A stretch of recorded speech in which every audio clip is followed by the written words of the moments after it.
Question. Est-ce que ce terrain appartenait à quelqu'un? Réponse du témoin. Lorsqu'on a été délocalisé, lorsqu'on a été délocalisé, le général, le chef d'état-major des armées, le général Philippe Mangou, nous a dit que ce terrain, il fallait qu'on aille là-bas. Il fallait qu'on aille là-bas parce que ce terrain était à lui. Et là-bas au moins, nous étions dans les mains de ses parents, puisqu'il est lui aussi ébrié. Donc ce serait mieux que nous soyons là-bas et retirés de la ville. Ce serait plus approprié pour nous. Fin de citation. Alors, Monsieur Mangou.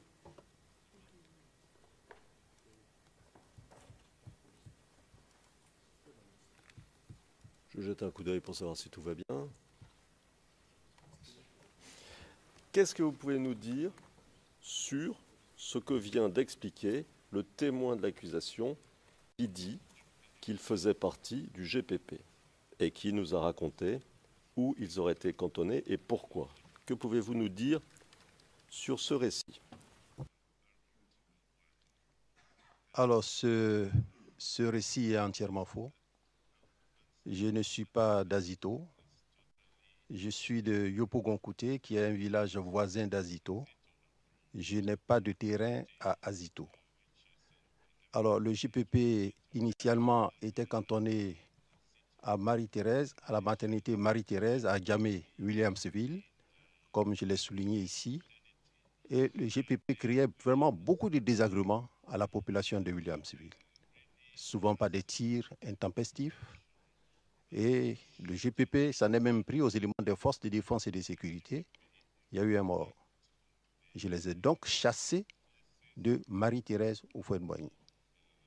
Et pour qu'ils ne reviennent pas, nous y avons mis une unité militaire, le bataillon du génie, le premier bataillon du génie, afin que ce bataillon occupe les locaux, fasse l'entretien pour que plus personne n'occupe ces locaux. Quand ils ont été chassés, ils se sont retrouvés au premier pont de Yopougon.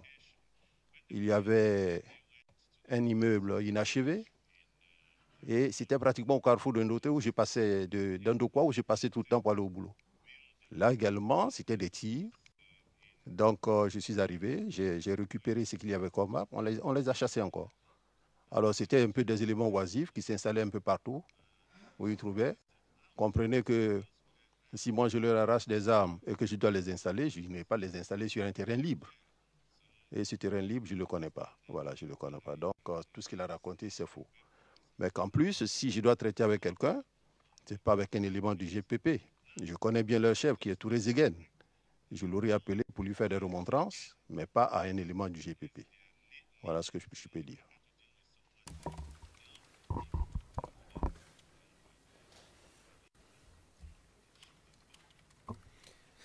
Mr. MacDonald? Yes, there. Président, Monsieur MacDonald, il y a une erreur dans la transcription.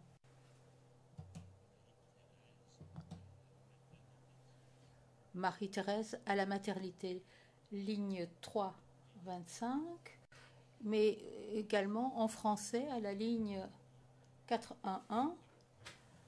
Je les ai donc chassés à la maternité, Marie-Thérèse. Je ne pense pas qu'on parle du carrefour, Marie-Thérèse Houphouët-Boigny. Le président, peut-on demander au témoin peut-être de quoi il s'agit exactement? Est-ce que vous avez compris l'intervention du procureur? Il semblerait qu'il y ait une erreur.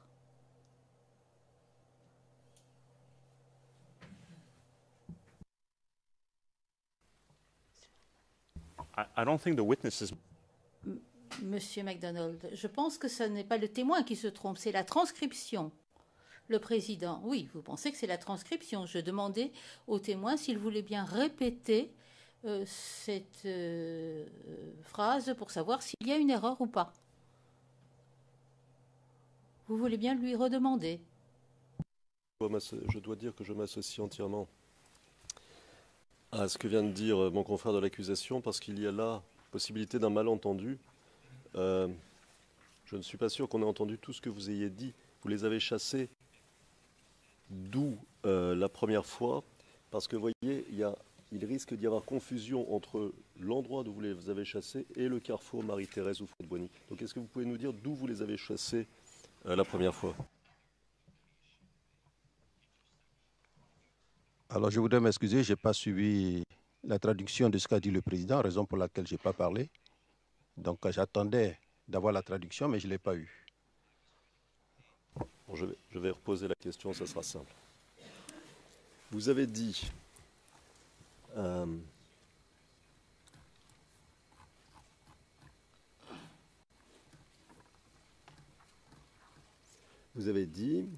et je vous cite,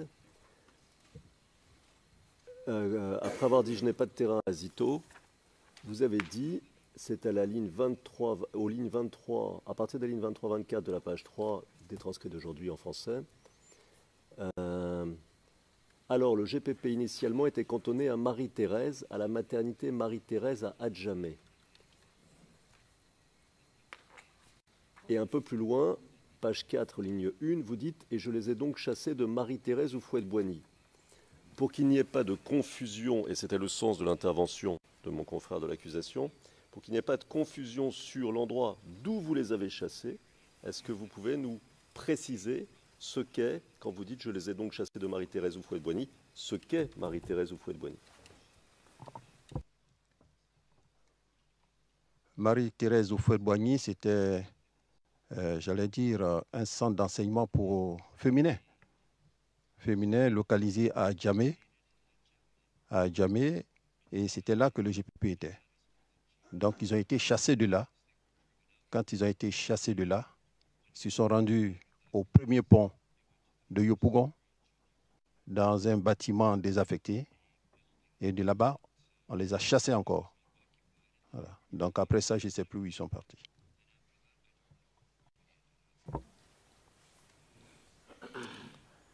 D'accord. Et est-ce que vous pouvez nous dire la période, à peu près, qu'on ait une idée, où vous les avez chassés de la maternité, enfin du centre dont vous parlez, Marie-Thérèse? Donc, il faut noter 2005. En 2005, ils ont été chassés de là.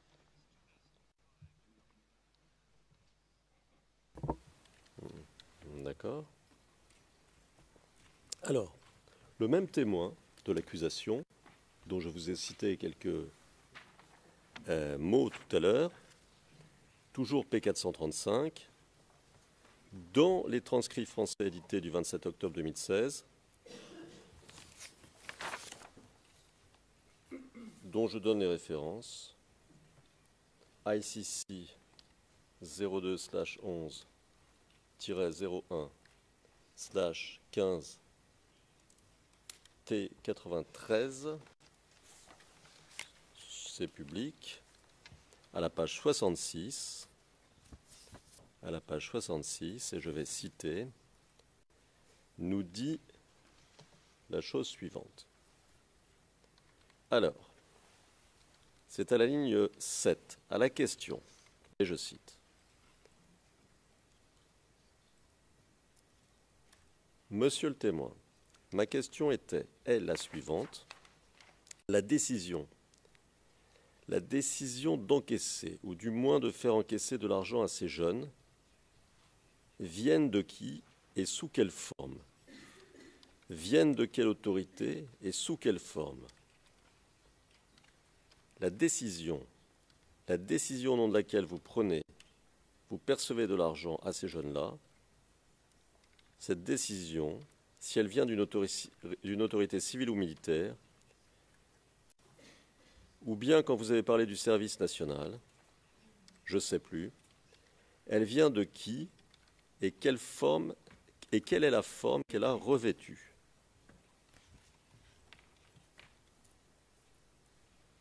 Vous suivez? Oui? Je vous suis, maître. Alors, la réponse du témoin, je comprends. Elle vient de qui? Ou plutôt, je comprends, elle vient de qui? Mais la forme qu'elle a revêtue, c'est-à-dire. Alors, Question. Est-ce que c'est un décret? Est-ce que c'est un arrêté? Est-ce que c'est un courrier qui vous a été adressé?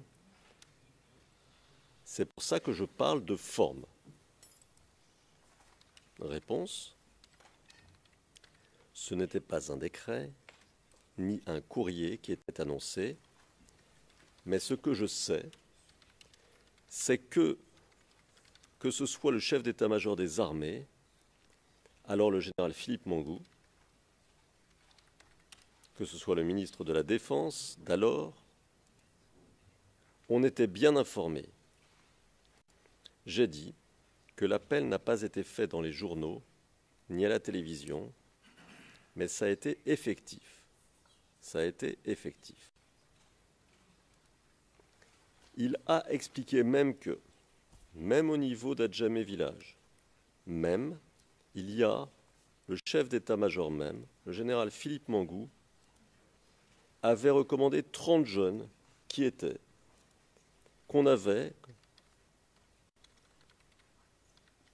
qui étaient venus aussi pour la formation. On avait demandé d'inscrire ces éléments-là sur le listing. Donc c'était quelque chose, bon, un peu d'officieux, mais qui n'était pas à l'insu des autorités. Alors, jusque-là, vous suivez ce qui est... fin de citation pour l'instant. Jusque-là, vous suivez ce qu'il dit, hein, le pourquoi du comment. Je vous suis. D'accord. Et page 67. À la question « Monsieur le témoin est donc, est-ce que vous êtes en train de me dire qu'il n'y a eu aucun document officiel en ce qui concerne cette pratique-là? Certains actes. Il n'y a eu aucun document officiel. Réponse du témoin. Bon, moi, à ma connaissance, je n'ai pas vu de document. Je n'ai pas vu de document. Je n'ai pas vu de document pour ça, mais les listings ont été faits, ont été transmis au service national des armées. Donc je ne sais pas si c'est un peu un document. Question.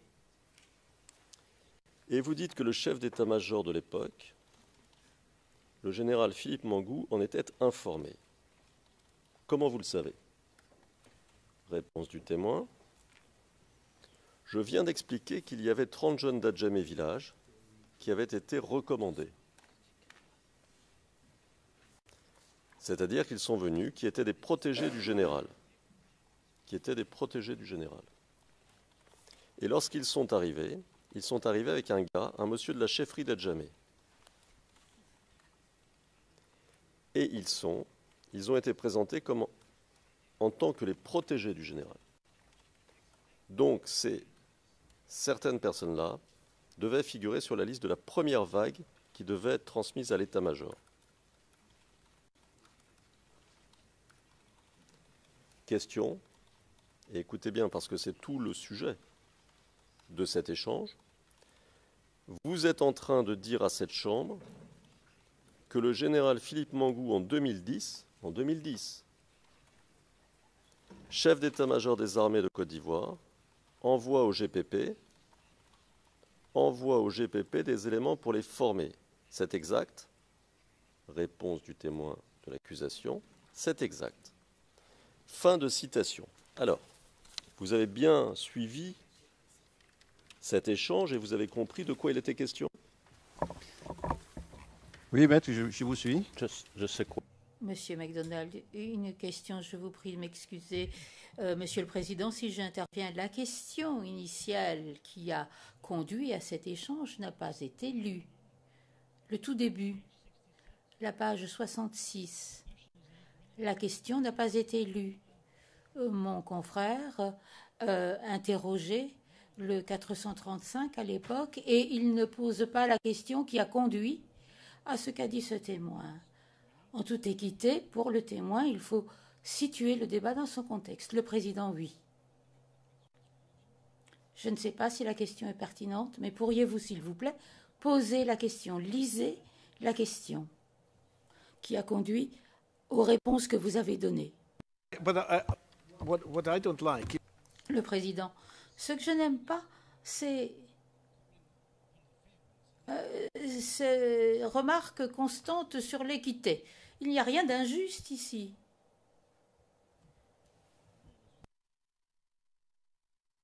Oui.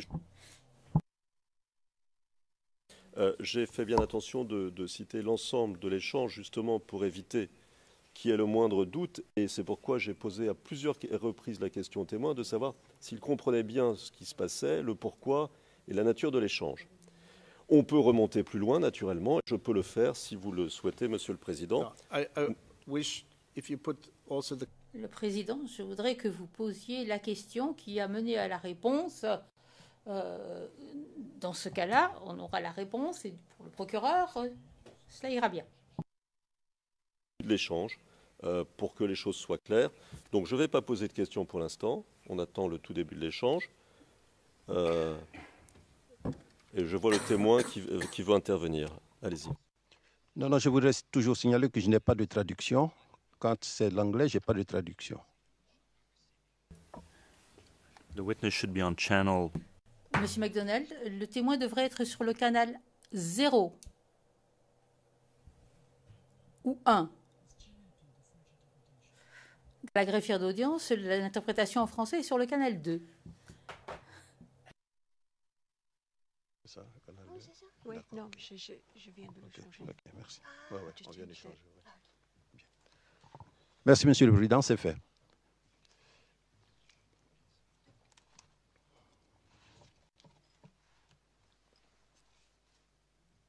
Maître Altit. Le président Maître Altit. L'intégralité de l'échange. Je vais vous poser des questions sur un autre point. Ne soyez pas surpris, on passe à autre chose. Vous voulez pas que je réponde à ce que vous avez développé? Moi, je serais ravi que vous y répondiez, mais le procureur est intervenu en disant que peut-être il n'y avait pas suffisamment d'éléments pour que vous puissiez répondre. Maître Altit, may I? Le président Maître Altit, permettez-moi d'intervenir. Monsieur Mangou, le procureur s'est levé pour demander que le Conseil de la Défense donne lecture également de la question qui a conduit aux réponses du témoin qu'il a lu. C'est la seule question en jeu. J'ai demandé à Maître Altit, avant que vous donniez votre réponse, avant que vous réagissiez à ce qu'a dit ce témoin, ce qui vous a été lu, j'ai demandé à ce que Maître Altit vous lise la question qui avait mené à cette réponse. Je vais inviter Maître Altit à donner lecture de la question, de la réponse, et puis je donnerai la parole au témoin pour sa réaction. Merci, Monsieur le Président. Merci, Monsieur le Président. C'est exactement ce que nous allons faire. Nous sommes en train de chercher le début de l'intervention. Je passe à un autre sujet en attendant, un sujet qui ne demande pas des citations interminables. Alors, Monsieur Mangou, donc nous reviendrons à ce point, d'accord? D'accord. Alors, je vais vous poser des questions sur un autre sujet. Pourquoi avez-vous refusé de rencontrer la défense lors de la phase préliminaire du procès?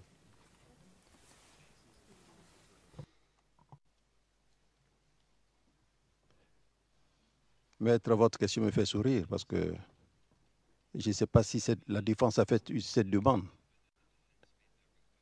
On m'a seulement demandé si je voulais rencontrer la défense. La question que j'ai posée, est-ce que c'était obligatoire? On m'a dit non, que ce n'est pas obligatoire. Si vous voulez rencontrer, vous rencontrez la défense. J'ai dit, bon, si ce n'est pas obligatoire, ce n'est pas la peine. Voilà, c'était les raisons pour lesquelles je n'ai pas rencontré la défense. Sinon, s'il y avait eu une demande expresse de la défense, j'aurais rencontré la défense sans problème. Mais au passage, je voudrais souligner aussi, et je l'ai dit à vos collègues qui étaient passés me saluer quand je suis arrivé, ainsi donc je comprends pourquoi Maître Altit ne fait pas partie de la délégation pour me saluer, certainement qu'il ne veut pas me rencontrer. Bon, je l'ai dit aussi en plaisantant comme ça, parce que je savais que vous allez me poser cette question. Merci. Alors,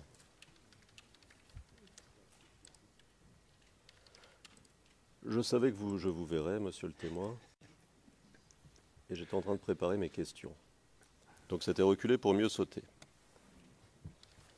Maintenant, concernant le point que je soulève, il y a eu demande expresse de la défense, et je voudrais savoir si le bureau du procureur vous a répercuté le fait que nous avions fait une demande expresse et écrite pour vous rencontrer. Non, maître, ce n'était pas dans ce sens. Il m'a simplement été demandé si je voulais rencontrer. J'ai dit non, mais si ce n'est pas obligé, je ne vois pas pourquoi je dois rencontrer la défense. Sinon, je n'ai pas eu de demande écrite express de votre part.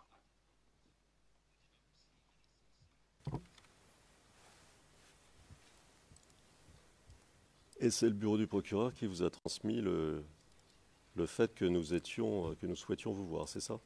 C'est bien ça, c'était au cours d'une audition. Ils m'ont posé la question.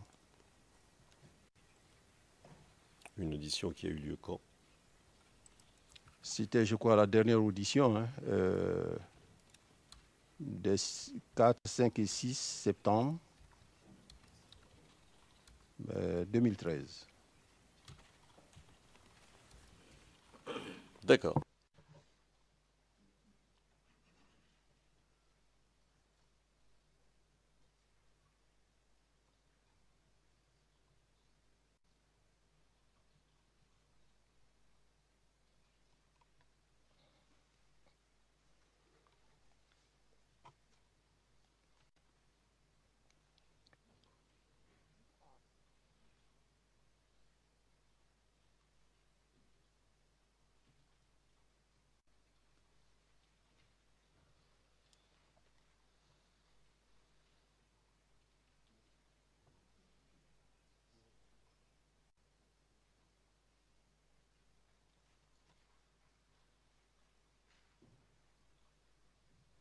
Je vous demande une seconde. Hein.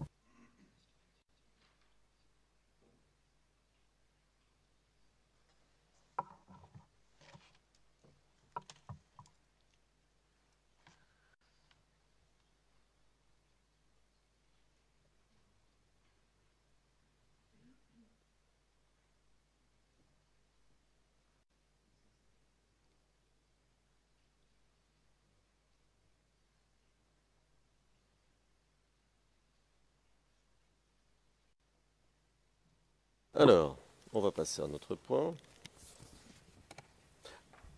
Ah, dites-moi, juste sur ce point-là, est-ce que vous avez informé les autorités ivoiriennes que la défense de Laurent Gbagbo souhaitait vous rencontrer? Non.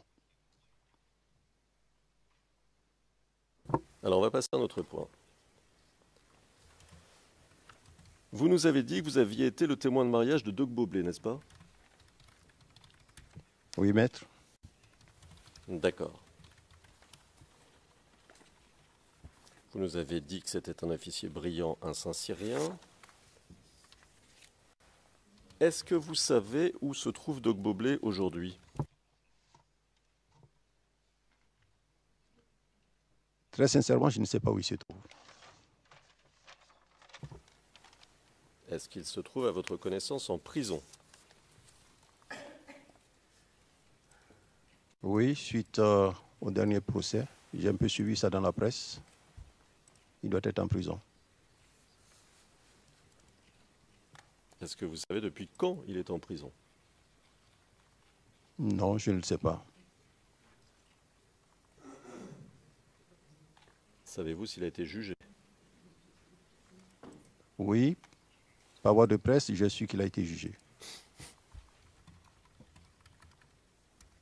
Pour quel fait?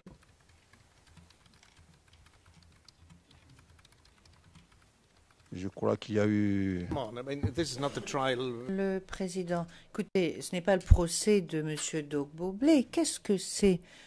Enfin, le témoin n'est pas avocat. Bon, il lit la presse. Enfin, je ne pense pas que ce soit à ce témoin-ci qu'il faut poser des questions au sujet du procès de Dogbo Blé. S'il vous plaît. Charge. Dogbo Blé est un responsable militaire qui est cité extrêmement souvent par l'accusation comme ayant eu un rôle pendant la crise. No, Et no, you don't. No, don't. Le président, non, non, non, ne répétez pas. Je sais qu'il y a un lien avec les charges, mais je ne pense pas qu'il soit opportun, judicieux de demander à ce témoin qui a lu ceci dans la presse, qui a lu ce qu'il en était du procès de M. Dogboblé dans la presse, ce n'est pas à lui qu'il faut poser une question au sujet de ces charges. Donc poursuivez, maître. question, donc je crois que vous avez répondu, vous ne savez pas pour quel fait, c'est ça? Non, je ne sais pas. Mais alors ma question, est-ce que c'était des faits qui avaient un rapport avec la... est-ce que vous savez au moins si c'était des faits qui avaient un rapport avec la crise post-électorale? Mais moi, je l'ai vu dans le journal et je ne saurais vous le dire, très sincèrement. And that's the end of. Le président, et c'est la fin de cette question. Le témoin n'est pas allé témoigner, si jamais le procès avait un rapport avec la crise post-électorale.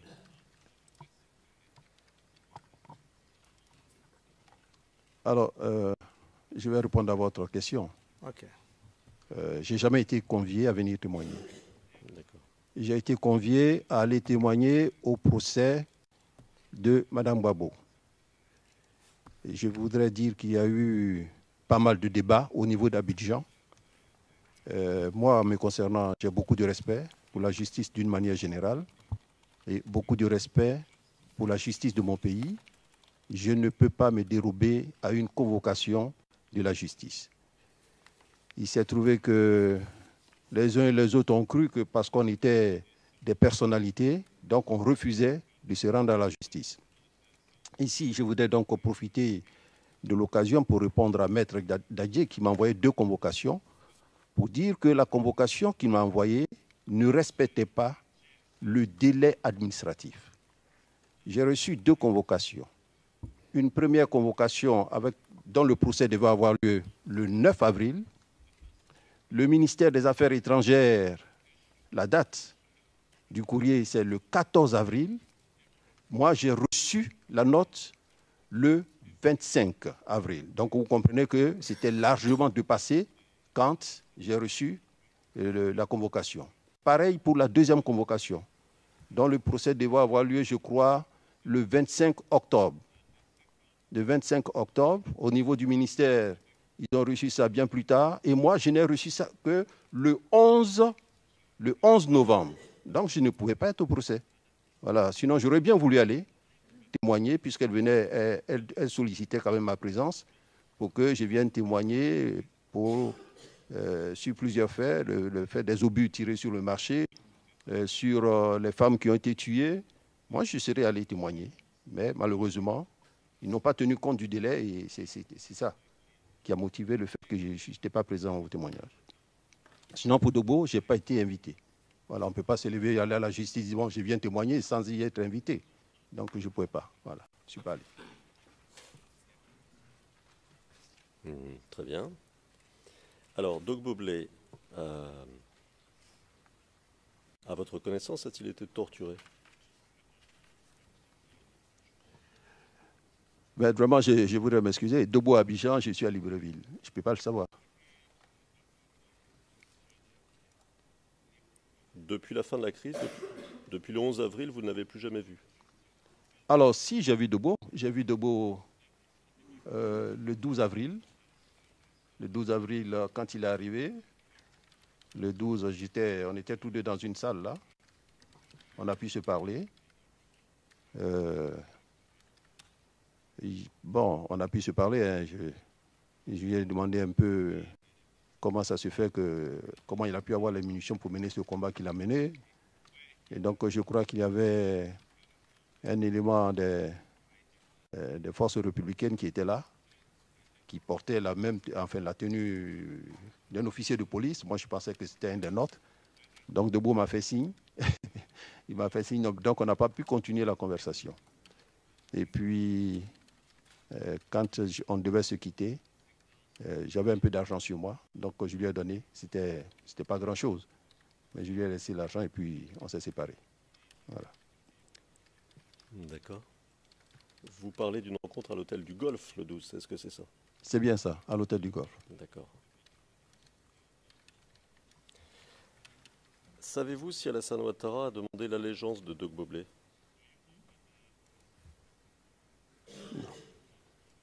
Il n'appartient pas au président de la République de demander l'allégeance. L'allégeance ne se force pas. Je vais reformuler. Ah oui. Savez-vous s'il a été demandé à Dogboblé, par des responsables des forces du Nord ou d'autres responsables du RHDP, de prêter allégeance à Alassane Ouattara? Je ne peux pas vous le dire. Je ne sais pas si on le lui a demandé, mais d'une manière générale, ce que je voudrais dire, pour faire allégeance, c'est un acte volontaire. On ne le force pas. Ou bien vous reconnaissez ou vous ne reconnaissez pas. Nous qui sommes allés faire allégeance, personne ne nous a forcés. Nous avons reconnu que c'est le président de la République, nous sommes allés, nous avons fait allégeance. On ne force personne à aller faire allégeance. Est-ce qu'à votre connaissance, Dogboblé a prêté allégeance à Alassane Ouattara? Quand nous y étions, il n'y était pas. Donc, je ne sais pas. Je ne saurais pas vous le dire la suite. Voilà. Est-ce qu'à votre connaissance, parmi les officiers qui ont prêté allégeance à Alassane Ouattara, certains ont fait l'objet de poursuites?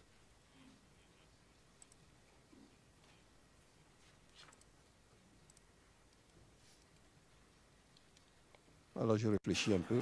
I really don't know Le président, vraiment, je ne vois absolument pas ce que cela a à voir avec ce procès. Il n'y a absolument aucun lien avec ce procès.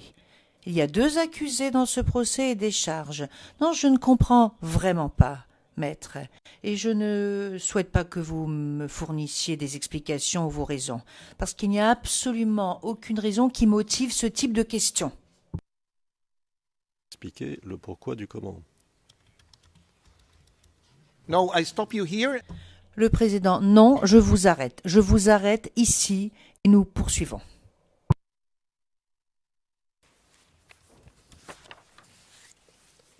Ça y est?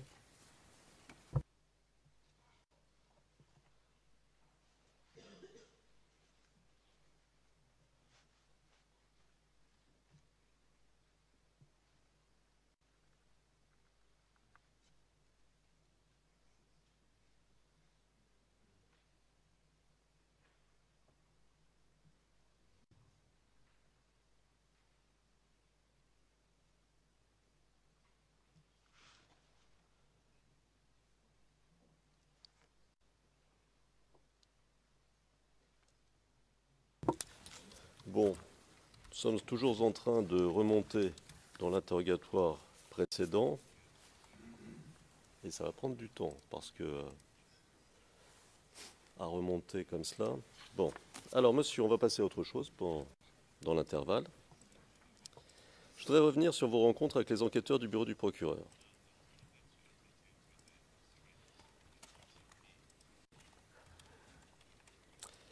Et je vais vous citer un échange qui se trouve dans les transcrits français édités du 25 septembre 2017, page 7, ligne 19 à 28 et page 8, ligne 1 à 21.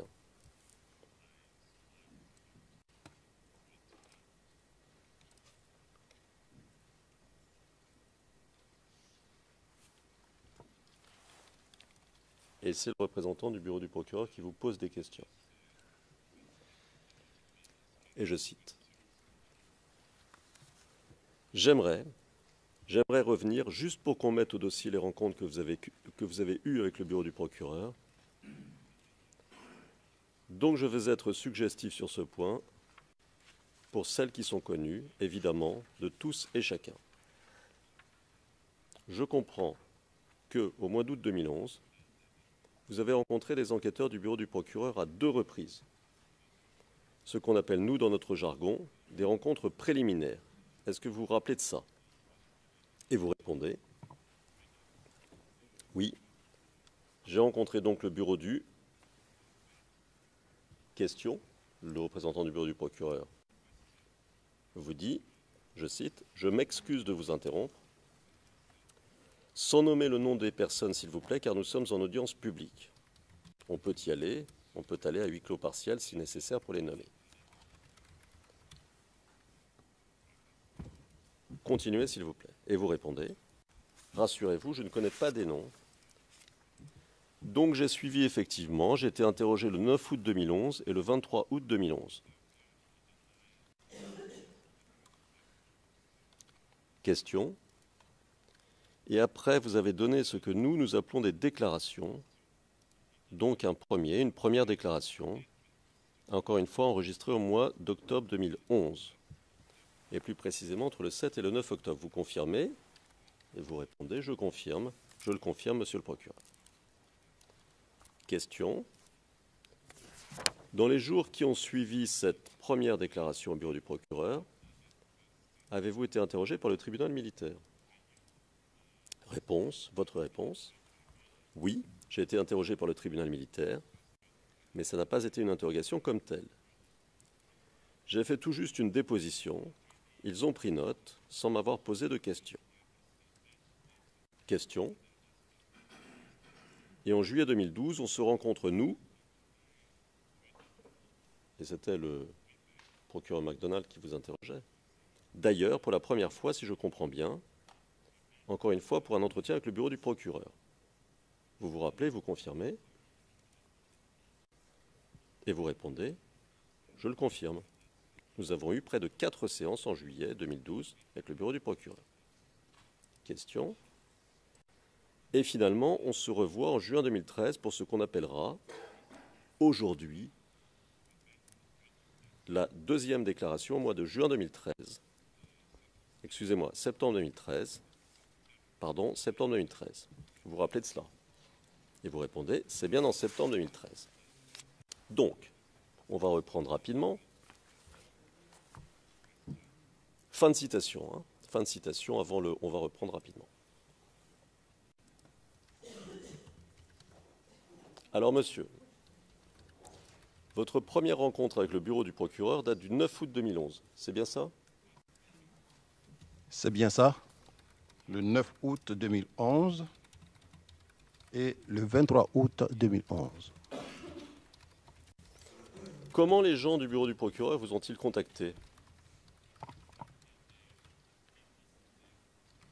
Alors, moi, me concernant, c'est le Premier ministre qui, à l'époque, était en même temps ministre de la Défense, qui a fait prévenir Soul to Soul afin qu'il m'informe de ce que le bureau du procureur veut me rencontrer. Voilà comment ça s'est passé. Et le Premier ministre, c'était qui? Le Premier ministre Soro Guillaume. Il était à la fois Premier ministre et ministre de la Défense.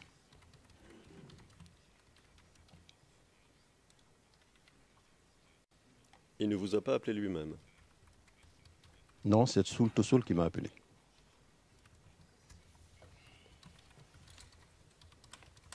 Alors, qu'est-ce que cette personne